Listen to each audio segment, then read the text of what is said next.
Hello दोस्तों, स्वागत है आपका स्टडी स्कोप यूपीएससी में। कल के वीडियो में हमने 2013 जीएस पेपर के 10 क्वेश्चनों को डिस्कस किया था। उसी क्रम में हम आज आगे के थोड़े प्रश्नों को देखते हैं। तो चलिए शुरू करते हैं। हमारा पहला प्रश्न है, निम्नलिखित कथनों पर विचार कीजिए। भारत के संविधान में संशोधन केवल लोकसभा में एक विधेयक की पुनः स्थापना द्वारा ही प्रारंभ किया जा सकता है। दूसरा कथन है, यदि ऐसा संशोधन संविधान के संघीय चरित्र में परिवर्तन की मांग करता है तो संशोधन का अनुसमर्थन भारत के सभी राज्यों के विधानमंडल द्वारा किया जाना भी आवश्यक है। तो सबसे पहले हम यहाँ पर संविधान संशोधन विधेयक के बारे में ही देख लेते हैं। संविधान संशोधन विधेयक 3 प्रकार के होते हैं। एक है साधारण विधेयक, साधारण संविधान संशोधन विधेयक। दूसरा है विशेष बहुमत आधारित संविधान संशोधन विधेयक। तीसरा है विशेष बहुमत प्लस आधे राज्यों की सहमति।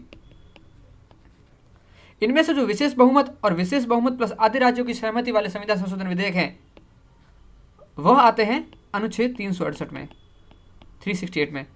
जो प्रथम जो साधारण स्वीकृति वाला जो विधेयक है संविधान संशोधन, वह अनुच्छेद 368 में नहीं आता है। ये आप स्टार लगा के बाद लिख सकते हैं।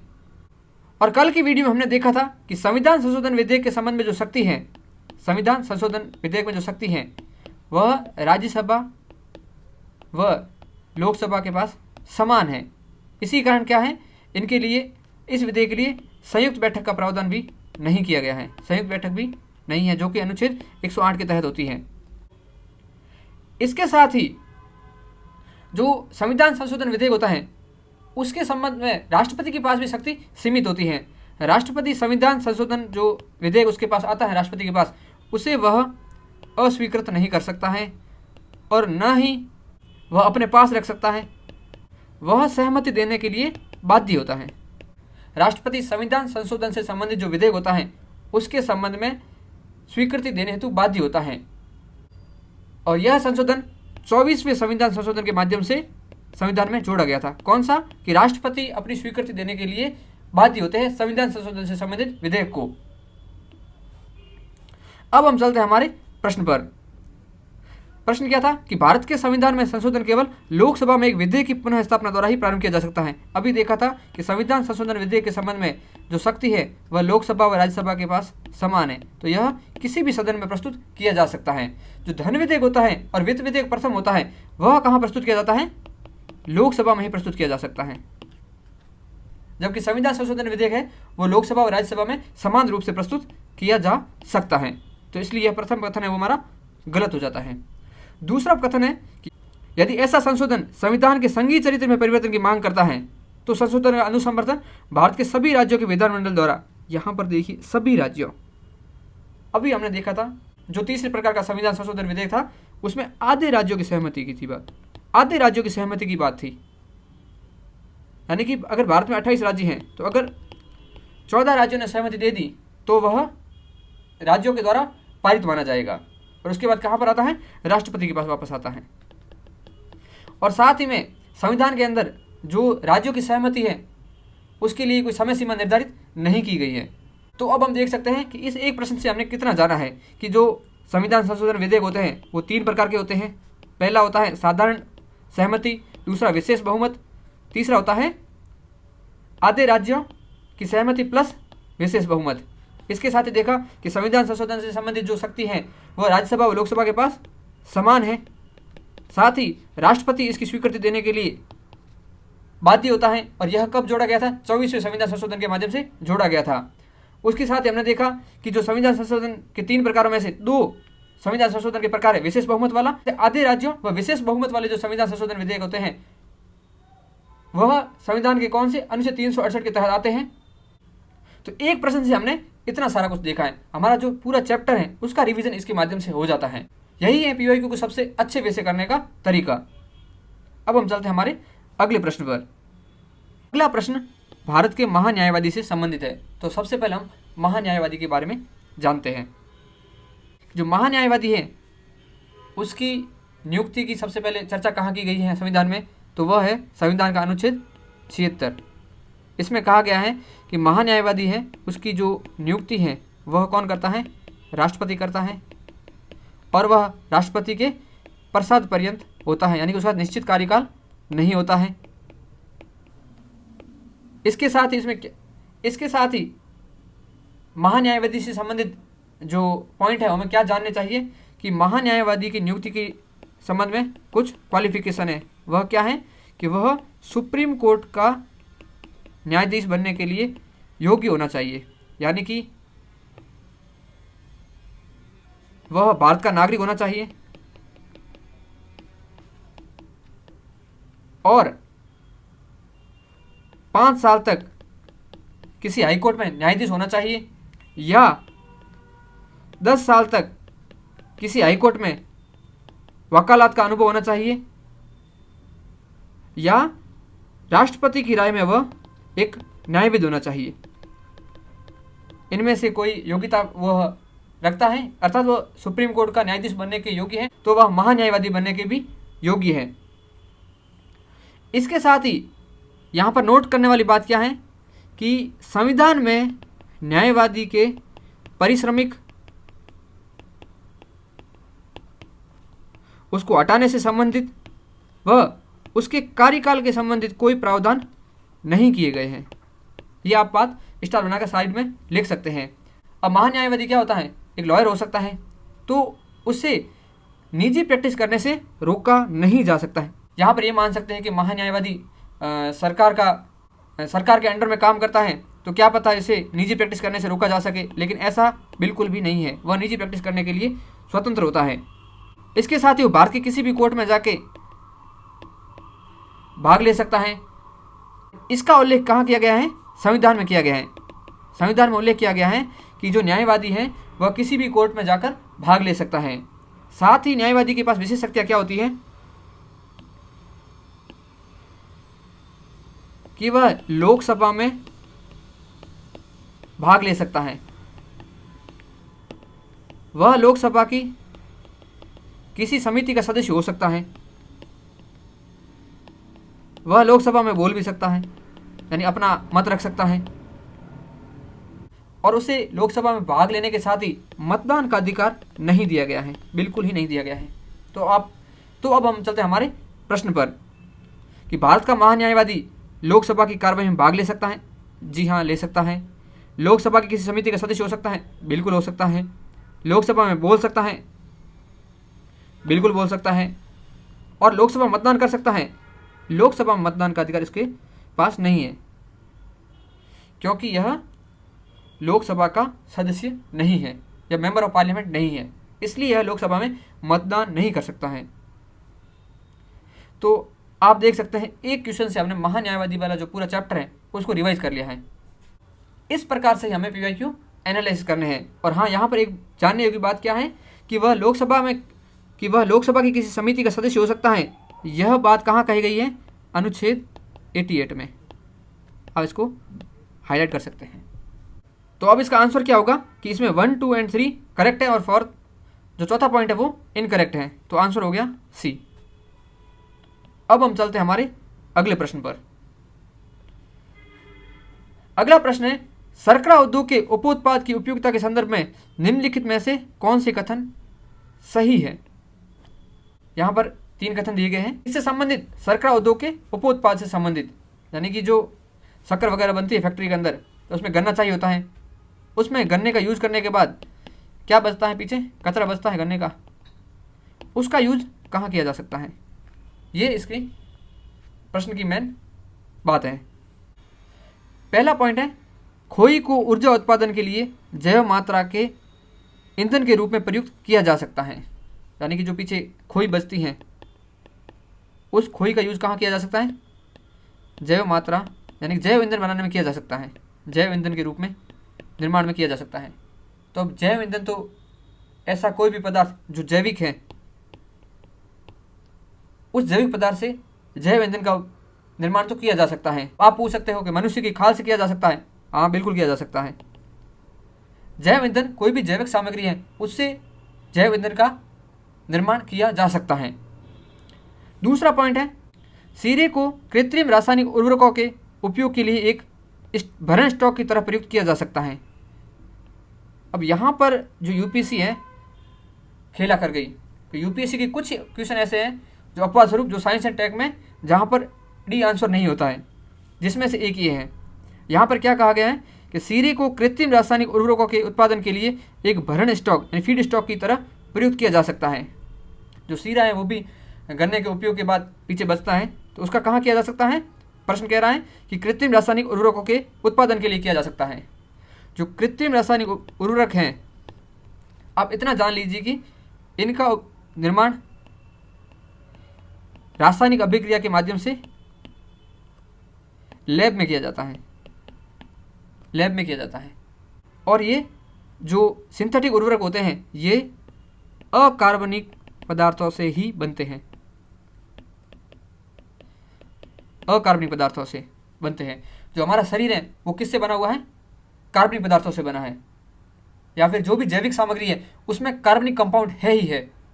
लेकिन सिंथेटिक उर्वरक हैं वो किससे बने होते हैं? वो अकार्बनिक पदार्थों से बने होते हैं। तो यहाँ पर किसकी बात की गई है? कार्बनिक वस्तु की बात की गई है। सीरा क्या है? गन्ने से बना है, तो कैसा है? कार्बनिक पदार्थ है। तो इसका उपयोग रासायनिक उर्वरकों के उपयोग में नहीं की जा सकती। अब आप सोचेंगे कार्बनिक पदार्थ और अकार्बनिक पदार्थ क्या होते हैं?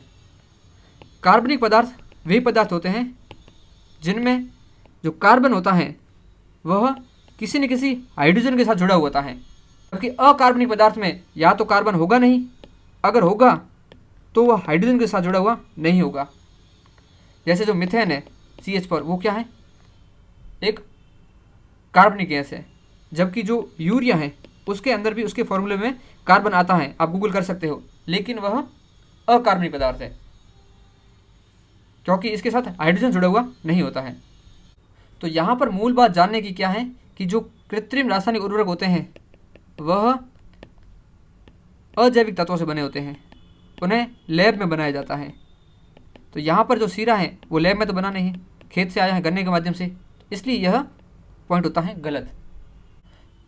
कार्बनिक और अकार्बनिक पदार्थों के बारे में थोड़ा जाना हो तो हम एक चीज़ समझ सकते हैं यहाँ पर कि जो ऑर्गेनिक फर्टिलाइज़र होते हैं वह क्या करते हैं? फीड द सॉइल, वह मृदा का भरण पोषण करते हैं, यानी कि वह मृदा की गुणवत्ता में वृद्धि करते हैं। जो भी होते हैं जैसे पत्ती हो गई, मृत कोई जानवर हो गया, वो क्या करते हैं? वह मृदा की उत्पादकता में वृद्धि करते हैं। ह्यूमस का निर्माण हो गया, मृदा का निर्माण हो गया, उसमें क्या होते हैं? ऑर्गेनिक फर्टिलाइजर यूज होते हैं। जबकि जो सिंथेटिक फर्टिलाइजर हैं वह क्या करते हैं? सिर्फ और सिर्फ प्लांट को फीड करने का काम करते हैं, यह मृदा की गुणवत्ता में कोई सुधार नहीं करते हैं। तो अब आप कहेंगे कि नाइट्रोजन की वृद्धि करते हैं यूरिया वगैरह, तो वह क्या करते हैं? मृदा में कोई योगदान नहीं दे रहे, वह पेड़ पौधों के लिए नाइट्रोजन की जो आवश्यकता है उसको पूरा कर रहे हैं। इस बात को आप थोड़ा आगे के क्वेश्चनों में लॉजिक के लिए यूज कर सकते हैं। हमारा तीसरा पॉइंट है सीरे को एथेनॉल उत्पादन के लिए प्रयुक्त किया जा सकता है। अब हमने पहले ही सुना है जो एथेनॉल होता है क्या? शराब। वो किससे बनता है? जो जैविक पदार्थ होते हैं उनको सड़ा गलाकर बनाते हैं, जैसे कि अंगूर हो गया या फिर गन्ना हो गया, मक्का हो गया, इनसे एथेनॉल का निर्माण होता है। तो यहाँ पर सीरा किसका उपोत्पाद है? गन्ने का है, तो इसका उपयोग बिल्कुल किया जा सकता है। और एथेनॉल के बारे में जानना हो तो यह क्या है? यह एक अस्थिर, रंगहीन, ज्वलनशील पदार्थ है। इसमें एक तीखी गंध होती है, तीखी गंध होती है। साथ ही क्या होता है? यह पानी में विलेयशील होता है। और अब एथेनॉल की बात चल भी रही है, और जो 2025 में जो एथेनॉल ब्लाइंडिंग प्रोजेक्ट है, जिसके तहत क्या है? एथेनॉल को पेट्रोल या ईंधन में मिक्स कर रहे हैं, और 2025 तक टारगेट क्या है? जो 20% का टारगेट है अचीव करना है। तो अब हम प्रीलिम्स से 2025 में दे रहे हैं, इसलिए इस बार के लिहाज से एथेनॉल है वो वेरी वेरी इंपॉर्टेंट हो जाता है। तो हमें एथेनॉल के उत्पादन से संबंधित, एथेनॉल का उत्पादन कहाँ हो रहा है, भारत में कहाँ पर ज़्यादा उत्पादन हो रहा है, उसके बारे में थोड़ी जानकारी इससे संबंधित होनी चाहिए। तो हम थोड़ा विश्व का एक नज़रिए से देख लेते हैं कि विश्व में एथेनॉल उत्पादन कहाँ पर अधिक होता है। विश्व में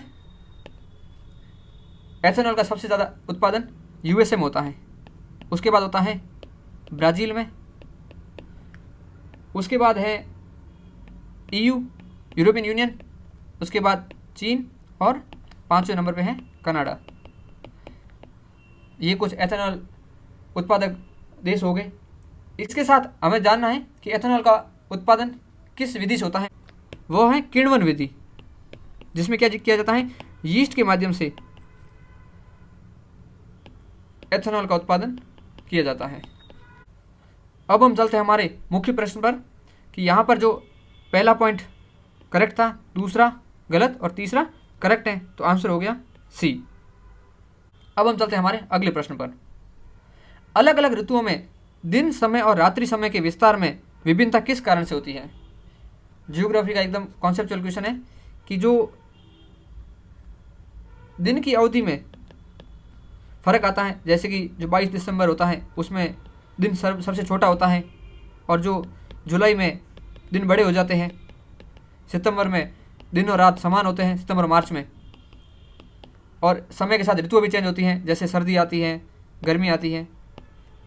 इसका कारण क्या है, इसमें से कौन सा पॉइंट है जो इन सब का कारण है। इस प्रश्न को हम डायग्राम के माध्यम से समझते हैं। जैसे कि ये पृथ्वी है और ये है सूर्य। अब यहाँ पर क्या है, जो पृथ्वी का नॉर्थ पोल है वो किस साइड है, सूर्य की ओर है, और पृथ्वी का साउथ पोल कहाँ है, सूर्य से दूर है। तो इस समय क्या होगा, जो नॉर्थ पोल है वहाँ पर 24 घंटे क्या होगा, दिन होगा, और जो साउथ पोल है वहाँ पर 24 घंटे क्या होगी, रात होगी। तो अब पहला पॉइंट था कि पृथ्वी का अपने अक्ष पर घूर्णन। तो अब ये अक्ष है पृथ्वी का, अब यहीं पर क्या कर रही पृथ्वी, घूम रही है। तो इससे क्या होगा, जो नॉर्थ पोल है वो क्या रहेगा, हमेशा सूर्य के सामने रहेगा, और साउथ पोल क्या रहेगा, हमेशा सूर्य से अपोजिट साइड रहेगा। तो यहाँ पर क्या होगा, हमेशा दिन रहेगा और यहाँ हमेशा रात रहेगी। तो दिन और रात में अंतर कहाँ है। और ऋतुएं भी क्या होगा, जो नॉर्थ पोल है या फिर जो उत्तरी गोलार्ध है वहाँ पर हमेशा गर्मियाँ होगी, और दक्षिणी गोलार्ध में हमेशा सर्दियाँ होगी। तो इसमें अंतर कहाँ आया, इसलिए पहला पॉइंट क्या हो जाता है, इनकरेक्ट हो जाता है। दूसरा पॉइंट है पृथ्वी का सूर्य के चारों ओर दीर्घवती रीति से परिक्रमण। अब यहाँ कहा गया है कि पृथ्वी क्या कर रही है, अपनी दीर्घवर्ती कक्षा में है, सूर्य के चारों ओर चक्कर लगा रही है। यहाँ पर ये नहीं कहा गया है कि पृथ्वी अपने अक्ष पर झुकी हुई है, यहाँ सिर्फ इतना कहा गया है पृथ्वी चारों ओर सूर्य के घूम रही है। तो अब पृथ्वी को सीधा कर लीजिए, मान लीजिए ये पृथ्वी है और ये क्या है, पृथ्वी का अक्ष हो गया, यानी कि नॉर्थ पोल यहाँ है और साउथ पोल। तो इससे क्या होगा, नॉर्थ पोल की स्थिति और साउथ पोल की स्थिति में पृथ्वी के परिक्रमण के साथ परिवर्तन नहीं आएगा। यानी कि नॉर्थ पोल भी पृथ्वी सूर्य के नॉर्थ पोल और साउथ पोल दोनों सूर्य के समान दूरी पर रहेंगे। यहाँ पर जब झुकी हुई थी तब एक समय नॉर्थ पोल सूर्य की तरफ था, जबकि साउथ पोल अपोजिट साइड था। लेकिन इस समय क्या होगा, नॉर्थ पोल और साउथ पोल समान स्थिति में रहेंगे, इसलिए क्या होगा, यहाँ पर भी ऋतुओं में परिवर्तन नहीं आएगा। इस प्रकार हमारा दूसरा पॉइंट भी क्या हो जाता है, गलत हो जाता है। तीसरा पॉइंट है स्थान की अक्षांशीय स्थिति। तीसरा पॉइंट क्या कह रहा था, स्थान की अक्षांशीय स्थिति। अब जो पृथ्वी है वो सूर्य के समक्ष इस प्रकार से व्यवस्थित है। तो अब क्या कह रहा है कि अक्षांश स्थिति के कारण दिन और रात ऋतुओं में परिवर्तन आता है। अब जैसे कि ये अक्षांश हो गया 66 डिग्री नॉर्थ और ये हो गया 66 डिग्री साउथ। अब इससे किस प्रकार से दिन और रात में परिवर्तन नहीं होगा, देखते हैं कि अब यह जो 66 डिग्री नॉर्थ है ये सूर्य के हमेशा समक्ष रहेगा, और यह साउथ वाला अपोजिट साइड रहेगा। तो यहाँ पर क्या होगा, दिन लंबा होगा और यहाँ पर रात छोटी होगी। इससे दिन और रात में परिवर्तन कहाँ आया, समय के साथ। इस प्रकार से यह भी क्या हो जाता, पॉइंट गलत हो जाता है। चौथा पॉइंट है पृथ्वी का नत अक्ष पर परिक्रमण, कि पृथ्वी अपनी जो अक्ष पर झुकी हुई है उसके साथ ही क्या कर रही, पृथ्वी सूर्य के चारों ओर चक्कर लगा रही है। तो यहाँ पर देखिए जो सूर्य है वह साउथ पोल की साइड है और नॉर्थ पोल है सूर्य से दूसरी साइड है। तो यहाँ पर क्या होगा, साउथ पोल पर होगी गर्मी और या फिर जो दक्षिणी गोलार्ध है वहाँ क्या होगी गर्मी, और जो उत्तरी गोलार्ध है वहाँ क्या होगी सर्दी। इसी का अपोजिट यहाँ पर देखिए, यहाँ पर क्या है नॉर्थ पोल सूर्य की साइड है, तो इस समय नॉर्थ पोल या उत्तरी गोलार्ध में होगी गर्मियाँ और दक्षिणी गोलार्ध में होगी सर्दियाँ। और यह कौन सी स्थिति है जब दिन और रात समान होते हैं, कब मार्च और सितंबर में। और जब साउथ पोल सूर्य की तरफ है तो दक्षिणी गोलार्ध में दिन होंगे लंबे और रातें होंगी छोटी, और जब नॉर्थ पोल सूर्य की तरफ है तो उत्तरी गोलार्ध में दिन होंगे लंबे और रातें होगी छोटी। अब आप पूरी बात यहाँ पर समझ चुके होंगे। चलते हैं अपने अगले प्रश्न पर। तो इसका आंसर क्या हुआ डी। हमारा अगला प्रश्न है, नर्मदा नदी पश्चिम की ओर बहती है जबकि अधिकांश अन्य प्रायद्वीपीय नदियाँ पूर्व की ओर बहती हैं। जो अन्य नदियाँ होगी गोदावरी, महानदी, कावेरी, कृष्णा, ये सब कहाँ बहती हैं, ये बहती हैं पश्चिम से पूर्व की ओर। जबकि नर्मदा, ताप्ती जैसी जो नदी हैं जिनका उद्गम स्थल तो क्या है गोदावरी, महानदी, कावेरी के समान क्षेत्रों की ओर है, लेकिन यह बहती किस साइड है पूर्व से पश्चिम की ओर। इसका कारण क्या है, यहाँ पर नीचे 3 कारण दिए गए हैं, इनमें से कौन से सही हैं और कौन से गलत हैं हमें देखने हैं। तो प्रश्न पर जाने से पहले हम नर्मदा नदी के बारे में थोड़ा देख लेते हैं। जो नर्मदा नदी है और जो ताप्ती है वो क्या है, वो भ्रंश घाटियों में बहती है। जब जो भारतीय प्लेट है वह यूरेशियन प्लेट से टकराई थी, तब जो नर्मदा नदी वाला आज का क्षेत्र है वहाँ पर क्या हुआ था, अवतलन हुआ था। अवतलन का मतलब आप ये लगा दीजिए कि यहाँ पर दरार पड़ गई थी। दरार पड़ने से क्या हुआ था, जो नर्मदा नदी वाला क्षेत्र है वहाँ पर क्या बन गई थी, भ्रंश घाटी बन गई थी। और जो नर्मदा नदी है वह इसी भ्रंश घाटी में बहती है। भ्रंश घाटी में गहराई के कारण या फिर जो ढलान के कारण यह किस साइड जाती है, पूर्व से पश्चिम की ओर जाती है। तो इस भ्रंश घाटी के कारण नर्मदा कहाँ बह रही है, पश्चिम की ओर बह रही है। कहाँ से, पूर्व से पश्चिम की ओर। ये तो हो गया इसका रीजन पश्चिम की ओर बहने का। तो यहाँ पर देखिए कि यह रेखी विभ्रंश रिफ्ट घाटी में बहती है, ठीक बात है। यह विंध्य और सतपुड़ा के बीच बहती है, ये भी बात सही लग रही है। भूमि का ढलान मध्य भारत से पश्चिम की ओर है, ये पॉइंट बिल्कुल ही गलत है। जो ढलान है भूमि का कहाँ है, पश्चिम से पूर्व की ओर है। तभी जो बाकी की नदियाँ हैं जैसे गोदावरी, कृष्णा, कावेरी, वो कहाँ बह रही है, पश्चिम से पूर्व की ओर बह रही है। तो यहाँ पर 2 पॉइंट सही है। लेकिन यहाँ पर पूछा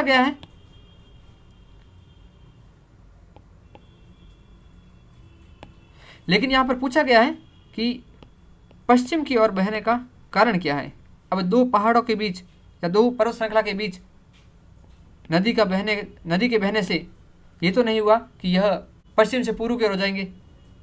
यहाँ पर इसका कारण एक ही है कि यह रेखी विभ्रंश घाटी में बहती है, रिफ्ट घाटी में बहती है। इसी कारण जो इसका जो घाटी में ढलान कहाँ है, पूर्व से पश्चिम की ओर है, जिस कारण नर्मदा पश्चिम से पूर्व की ओर बहती है। हालांकि दूसरा पॉइंट सही है लेकिन इसका रीज़न नहीं है, इसलिए यहाँ आंसर में एक पॉइंट करेक्ट नहीं होगा। तो आंसर क्या होता है, आंसर होता है यहाँ पर ओनली 1 ए। अब हम नर्मदा नदी के बारे में थोड़ा जान लेते हैं। आप यहाँ पर इमेज में देख रहे हैं नर्मदा नदी कहाँ बहती है, मूलतः गुजरात और एमपी राज्य में बहती है, लेकिन इसका जल ग्रहण क्षेत्र महाराष्ट्र में भी है। तो नदी बेसिन कहाँ, कौन कौन से राज्यों के बीच है, गुजरात, एमपी, महाराष्ट्र।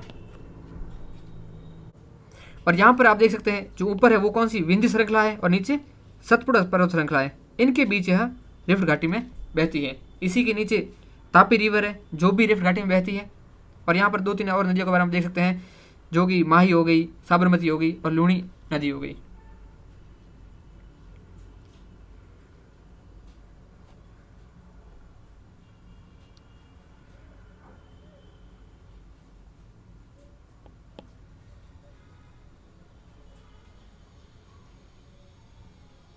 ये तो होगी नर्मदा नदी की स्थिति। अब नर्मदा नदी का उद्गम कहाँ होता है, नर्मदा का उद्गम होता है अमरकंटक पहाड़ियों में, जो कि कहाँ पड़ती हैं, एमपी में पड़ती है। और यह पश्चिम की ओर बहने वाली सबसे बड़ी नदी है प्रायद्वीपीय नदियों में। और यह जो यहाँ पर खंबात की खाड़ी में गिरती है, यह खंबात की खाड़ी का वाला इलाका है। तो यहाँ पर यह जो भरूच शहर है उसके पास गिरती है। अब प्रश्न आ जाए कि नर्मदा नदी जहाँ गिरती है वहाँ पर कौन सा शहर है, तो इसके जस्ट पास में है भरूच शहर। और नर्मदा नदी की क्या विशेषता है, यह धुआंधार जलप्रपात बनाती है, जो कि 2024 यूपीएससी में पूछा गया था। देख लीजिए, अगर नर्मदा नदी को अच्छे से करके जाते तो नर्मदा नदी के बारे में विकिपीडिया करने पर ही धुआंधार जलप्रपात का नाम आ जाता है, इतना डीप में जाना ही नहीं पड़ता। और यह कहाँ पर है, जबलपुर के पास में है। और नर्मदा की सबसे सहायक बड़ी नदी कौन सी है, वह है तवा नदी। और जो नर्मदा नदी है वह डेल्टा नहीं बनाती है, डेल्टा नहीं बनाती, यह इसकी एक महत्वपूर्ण विशेषता है। और इसका रीज़न भी क्या है, यह रिफ्ट वैली में बहती है, इसलिए यह डेल्टा नहीं बनाती है। तो यहाँ पर जो नर्मदा नदी के बारे में जो भी बातें बताई गई हैं, आप उसको यहीं पर पेपर पर लिख सकते हैं, ताकि आपका रिवीजन करते समय ईजी हो। अब चलते हैं हमारे अगले प्रश्न पर। यहाँ पर पूछा है, पृथ्वी ग्रह पर अधिकांश अलवण जल बर्फ छत्रक और हिमनद के रूप में रहता है। शेष अलवण जल का सबसे अधिक भाग किस रूप में है? सबसे अधिक तो कौन सा है, वह किस में रहता है, बर्फ छत्र के रूप में रहता है, अर्थात हिमनद के रूप में रहता है। बर्फ छत्र क्या हिमनद के रूप में रहता है। उसके बाद कहाँ पर जो मीठा जल अधिक पाया जाता है, किस भाग में अधिक पाया जाता है? तो यह एनसीईआरटी से सीधा उठा है। एनसीईआरटी में सारणी है ये वाली, जो जल वाला चैप्टर उसमें। तो यहाँ पर देख रहे हैं सबसे ज़्यादा जल कहाँ है, ओशन में। उसके बाद आइस कैप्स एंड ग्लेशियर दूसरा हो गया। तीसरा है ग्राउंड वाटर। चौथा है लेक्स। पांचवा है सॉइल मॉइस्चर। सिक्स्थ है वातावरण में। और सातवां है नदी, झरने हो गए। और अंतिम है जैविक रूप में। ये सारणी आप रट लीजिए, घोट के पी जाइए। ऐसी जो सारणी अदर भी दी गई है एनसीईआरटी में, वह वेरी वेरी वेरी इंपॉर्टेंट है, उन्हें मिस आउट बिल्कुल भी नहीं करना है। तो यहाँ पर देखा हिमनद के बाद जल कहाँ पाया जाता है सबसे ज़्यादा, ग्राउंड वाटर में, तीसरे नंबर पे, फर्स्ट सेकंड एंड थर्ड। तो आंसर क्या होगा, सी, भूमिगत जल के रूप में। बस एकदम इजी क्वेश्चन। अब हम चलते हैं हमारे अगले प्रश्न पर। यहाँ पर बात कही गई है कि निम्नलिखित जो युग्म है उनमें से कौन से सही है। यहाँ पूछा गया जो नौकरेक जीवमंडल रिजर्व है वो गारो पहाड़ियों में है, लोकटक झील बैरल क्षेत्र में है, नामदफा राष्ट्रीय उद्यान है वो डफला पहाड़ियों में है। तो सबसे पहले तो हम नॉर्थ ईस्ट की पहाड़ियों के बारे में ही जान लेते हैं, उसके बाद हम इस प्रश्न को अच्छे से कर पाएंगे।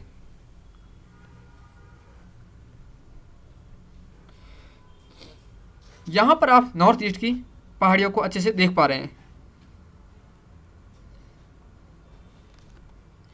तो सबसे पहले देखते हैं अरुणाचल प्रदेश की पहाड़ियों के बारे में। इसको आप मैप बना के अपने फ़ोन के वॉलपेपर लगा दीजिए, बहुत ही ज़्यादा इंपॉर्टेंट है, वेरी वेरी इंपॉर्टेंट। तो अरुणाचल प्रदेश की पहाड़ी के बारे में हम जानते हैं, और जानने का क्रम क्या होना चाहिए, पश्चिम से पूर्व की ओर या पूर्व से पश्चिम की ओर, उत्तर से दक्षिण की ओर, ऐसे जाना चाहिए। क्योंकि प्रश्न इस प्रकार से यूपीएससी फ्रेम करता है कि इन पहाड़ियों को पश्चिम से पूर्व की ओर अरेंज कीजिए, उत्तर से दक्षिण की ओर अरेंज कीजिए।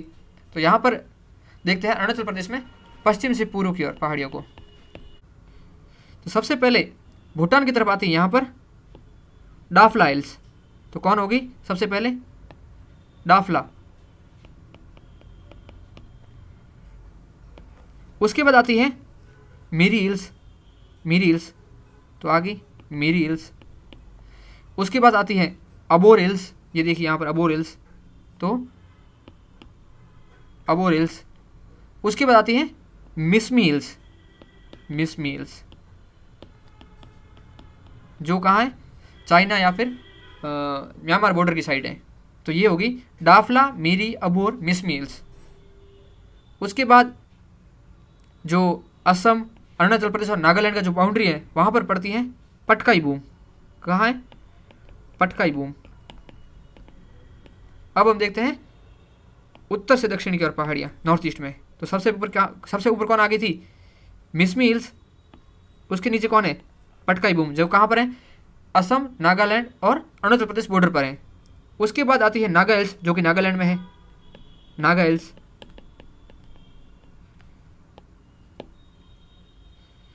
नागा हिल्स। उसके बाद यहाँ आती नीचे, ये देखिए है मणिपुर हिल्स, ये मिकी हिल्स यहाँ असम में। इसके नीचे आती है यहाँ पर मणिपुर हिल्स। उसके बाद आती है लूसा हिल्स, जो कि मिजोरम में पड़ती है, लूसा हिल्स, जो कहाँ पड़ती है? ये देखिए मिजोरम वाले पार्ट में पड़ती है। और इसके बाद देखते हैं असम के अंदर। असम में पटकाई बूम और नागा हिल्स के समानांतर कौन सी पहाड़ियाँ हैं? Mickey hills. ये रही मिकी हिल्स, यहाँ पर मिकी हिल्स। और मिकी हिल्स की जस्ट नीचे है बेरेल रेंज, ये रही बेरेल रेंज। यहाँ पर कहाँ पर है? नागालैंड, मणिपुर और असम बाउंड्री के ऊपर। और उसके बाद आती है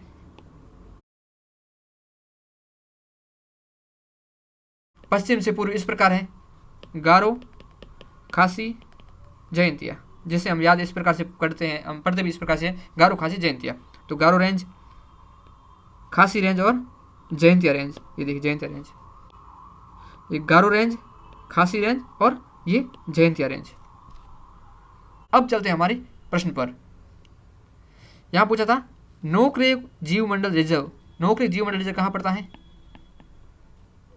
नोकरेक जीवमंडल रिजर्व पड़ता है मेघालय में, मेघालय की गारो पहाड़ियों में। तो ये हो जाता है पहला पॉइंट करेक्ट। दूसरा है लोकटक झील। लोकटक झील कहाँ पड़ती है? मणिपुर में। और बेरेल क्षेत्र कहाँ था? बेरेल क्षेत्र था, ये रहा बेरेल क्षेत्र, असम, नागालैंड और मणिपुर के उत्तरी भाग में। जबकि जो लोकटक झील है वो मणिपुर के सेंट्रल भाग में है, यहाँ पर पड़ती है बरेल रेंज और ये है यहाँ पर लोकटक झील।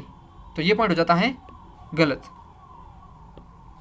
तो पहला पॉइंट सही, दूसरा पॉइंट गलत। तो वैसे भी अब देखो दो तो एलिमिनेट हो गए, अब बचा ए और या फिर कोई नहीं। तो ए तो सही था, तो ए आंसर हो गया, तीसरा अपने आप गलत हो गया। अब यहाँ पूछा है नामदफा राष्ट्रीय उद्यान। नामदफा राष्ट्रीय उद्यान को देखते हैं मैप में। ये रहा अरुणाचल प्रदेश, ये असम, ये नीचे नागालैंड, यहाँ पर ये है नामदफा नेशनल पार्क। यहाँ चीन आ जाता है, यहाँ आ जाता है म्यांमार, यानी कि यह भारत, चाइना और म्यांमार के ट्राई जंक्शन पर है। क्या है इसका मेन पॉइंट? भारत, चाइना और म्यांमार के ट्राई जंक्शन पर क्या है? नामदफा नेशनल पार्क है। ये इसका पॉइंट हो गया। और डाफला हिल्स कहाँ थी? डाफला हिल्स यहाँ पर थी, सबसे पश्चिम अरुणाचल प्रदेश के। इस प्रकार से हम पहाड़ियों को पश्चिम से पूरे उत्तर से दक्षिण याद करते हैं तो हमारे को आंसर करने में बहुत ज़्यादा हेल्प होती है, बहुत ज़्यादा हेल्प होती है। डाफला हिल्स होगी यहाँ पर, नामदफा है यहाँ पर, तो एकदम इनकरेक्ट हो गया ये। अब हम थोड़ा इनके बारे में जान लेते हैं। सबसे पहले जानते हैं नोकरेक जीवमंडल रिजर्व के बारे में।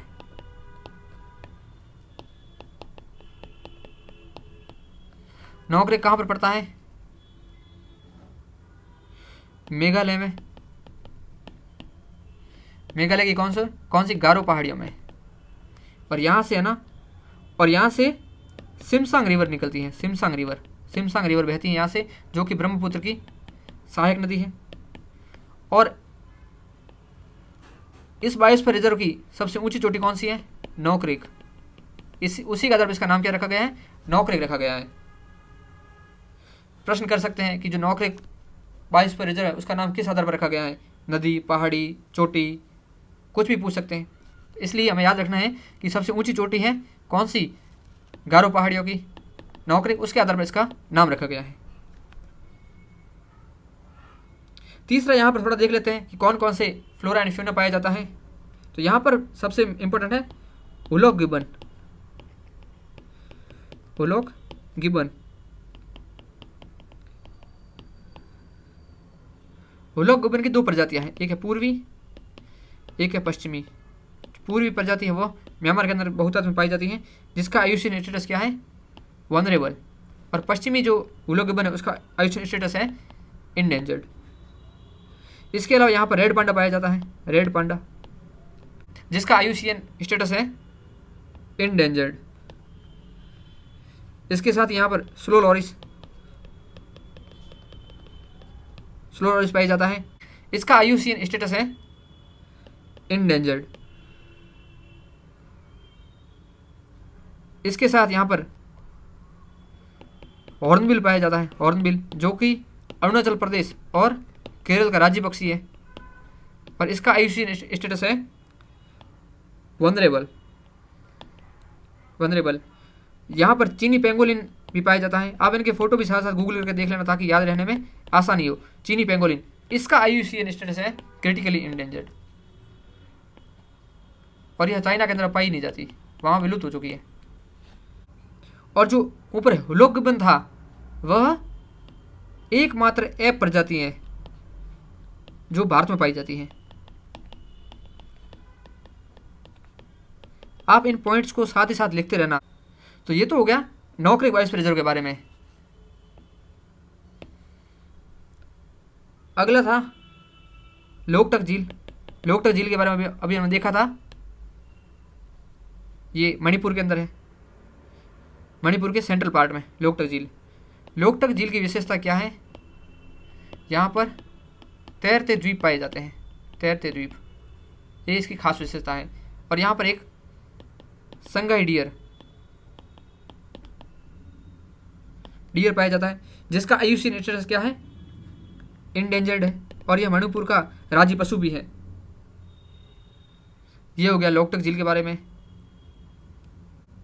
और एक नाम और था, Namdapha national park. Namdapha national park की विशेषताएं, यह अरुणाचल प्रदेश में है, यह म्यांमार, इंडिया व चीन के ट्राई जंक्शन पर स्थित है। और जो नामदफा नेशनल पार्क है वो चौथा सबसे बड़ा नेशनल पार्क है भारत का। सबसे पहला है हेमिस, सबसे बड़ा। दूसरा है डेजर्ट नेशनल पार्क, जो कि जैसलमेर बाड़मेर में है। तीसरा है गंगोत्री, जो कि उत्तराखंड में है। और चौथा है नामदफा। अगर पांचवा नाम याद रखना है तो है वो है कंचनजुंगा। कहाँ पर है? सिक्किम में। और ये नामदफा नेशनल पार्क के साथ टाइगर रिजर्व भी है। और इसकी एक विशेषता है कि यह एकमात्र ऐसा नेशनल पार्क है विश्व में जहाँ पर बड़ी बिल्ली की 4 प्रजातियाँ पाई जाती हैं। बड़ी बिल्ली की 4 प्रजातियाँ कौन कौन सी? एक है बाघ, दूसरी है तेंदुआ, तीसरा है हिम तेंदुआ,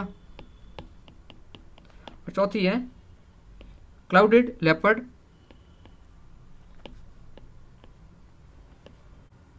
यह होगी नामदफा नेशनल पार्क की सारी विशेषताएं।